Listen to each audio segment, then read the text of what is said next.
자카르타 연합의 아름다운 아침입니다. 다 함께 사도신경으로 신앙 고백하겠습니다.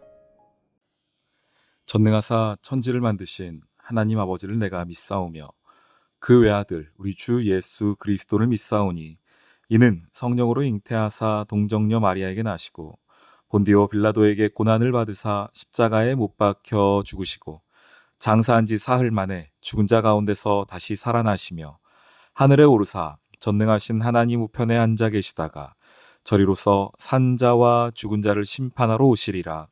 성령을 믿사오며 거룩한 공회와 성도가 서로 교통하는 것과 죄를 사하여 주시는 것과 몸이 다시 사는 것과 영원히 사는 것을 믿사옵나이다. 아멘. 여호와여, 주의 율례들의 도를 내게 가르치소서. 내가 끝까지 지키리이다. 나로 하여금 깨닫게 하여 주소서. 내가 주의 법을 준행하며 전심으로 지키리이다.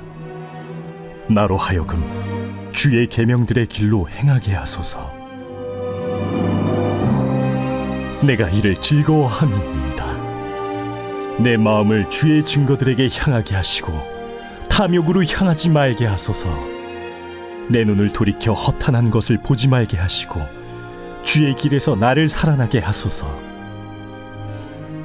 주를 경외하게 하는 주의 말씀을 주의 종에게 세우소서. 내가 두려워하는 비방을 내게서 떠나게 하소서. 주의 규례들은 선하심이니이다. 내가 주의 법도들을 사모하여 싸우니 주의 의로 나를 살아나게 하소서. 샬롬, 자카르타 연합의 아름다운 아침입니다. 시편 119편 32절로 40절까지의 말씀 함께 보겠습니다. 오늘 말씀 속에서는 시편 기자가 내 마음을 넉넉하게 해주십시오 라는 기도 제목이 있네요. 32절 말씀이죠. 주께서 내 마음을 넓히시면 이라는 말씀이 나옵니다. 이 마음을 넓히다는 것은 그 말 그대로요. 우리의 마음이 넓어지다라는 것도 있고요. 또한 넉넉하게 그것을 감당하다라는 뜻도 있습니다. 예, 마음이 넓어졌으니 어떤 것이든 수용하고 어떤 일이든 넉넉하게 그 일을 감당할 수 있지 않겠습니까? 바로 그 이야기를 하고 있습니다.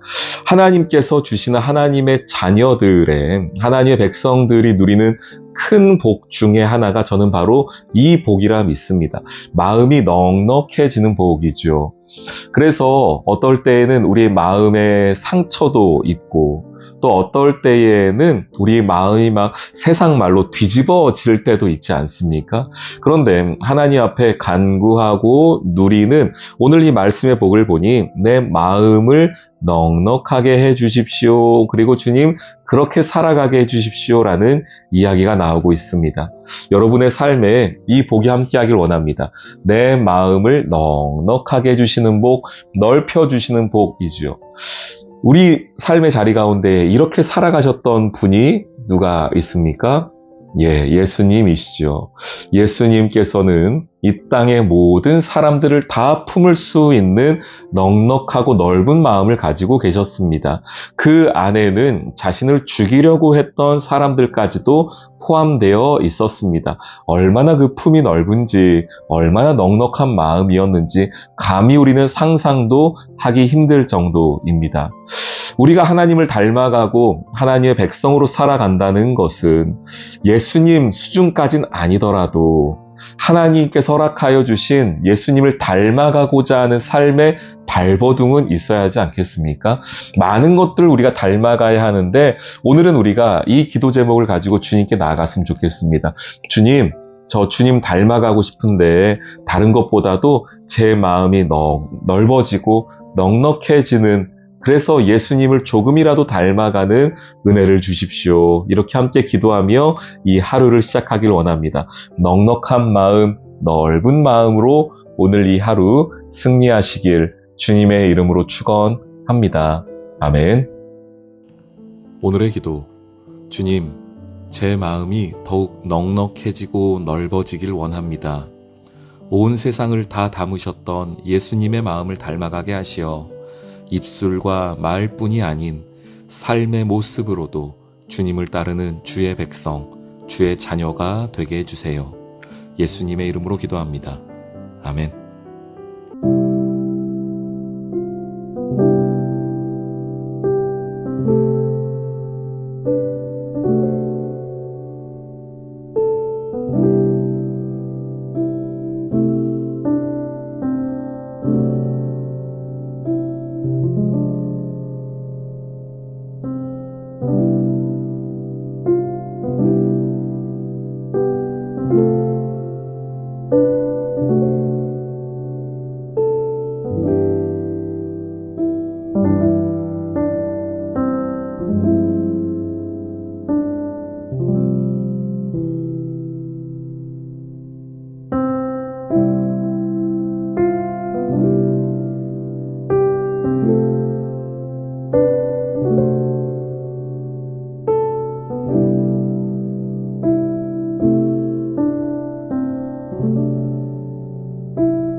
주세요.